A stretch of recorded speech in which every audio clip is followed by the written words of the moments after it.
Hi friends, ഇത് കഴിഞ്ഞ ദിവസം ഞാൻ ചെയ്ത ഒരു വർക്കാണ്.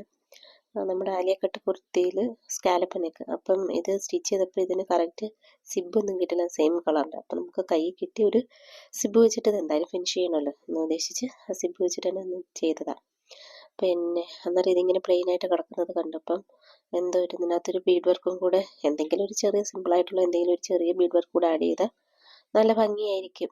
അപ്പോൾ ഇത് സ്റ്റിച്ച് ചെയ്തുകൊണ്ടിരുന്നപ്പോൾ തന്നെ എനിക്കുണ്ടായിരുന്നു എന്തെങ്കിലും ഒരു ചെറിയൊരു വർക്കും കൂടെ ഇതിനകത്ത് കൊടുക്കണമെന്ന്. അങ്ങനെ നമ്മുടെ ഈ റൈസിൻ്റെ ഷേപ്പ് ബീഡുണ്ടല്ലോ, അത് ഉപയോഗിച്ച് ഈ സ്കാലപ്പ് കർവ് വരുന്നിടത്ത് മൊത്തത്തിൽ, സ്കാലപ്പായിട്ട് വരുന്നിടത്ത് മൊത്തത്തിൽ ആ ബീഡ് വെച്ച് മാത്രം ചെയ്യാനാണ് ആദ്യം ഇരുന്നത്. അപ്പോൾ അത് ചെയ്ത് നോക്കിയപ്പം എന്തോ ഒരു ഫിനിഷിങ്ങിന് എന്തോ ഒരു ഇതുപോലെ ഒരു കംപ്ലീറ്റ് ആവാത്തത് പോലെ. അപ്പോൾ വിചാരിച്ചെന്നാൽ കുറേ കട്ട് ബീഡ്സും ഈ ചുമന്ന ഈ ബീഡ്സും കൂടെ വെച്ചിട്ട് കുറച്ച് അങ്ങൊക്കെ ആയിട്ട് ചെറുതായിട്ട് ഒരു വളരെ ചെറിയ സിമ്പിളായിട്ട് എന്തെങ്കിലും കൂടെ ഇത് ചെയ്യാൻ.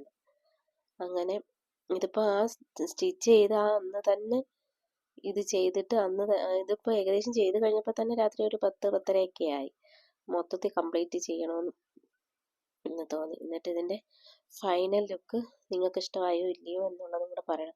അപ്പോൾ ഇത് സ്കാലപ്പ് ഈ പിന്നെ നമ്മൾ നെക്ക് ചെയ്തല്ലോ, അതിലിങ്ങനെ ഈ ബീഡ് വർക്ക് വെച്ചതാണോ കൊള്ളാവുന്നത്, അത് വെക്കാതെ പ്ലെയിൻ ആയിട്ട് അല്ലാതെ ഉള്ളതായിരുന്നോ കൊള്ളാവുന്നത് എന്നുള്ളതും കൂടെ നിങ്ങളൊന്ന് കമൻറ്റ് ചെയ്തേക്കണേ.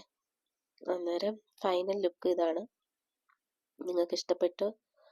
ഇങ്ങനെയാണ് ഇതിൻ്റെ ഫൈനൽ ലുക്ക് വരുന്നത്. അപ്പം നിങ്ങൾക്ക് എല്ലാവർക്കും ഇഷ്ടപ്പെട്ടെന്ന് വിശ്വസിക്കുന്നു.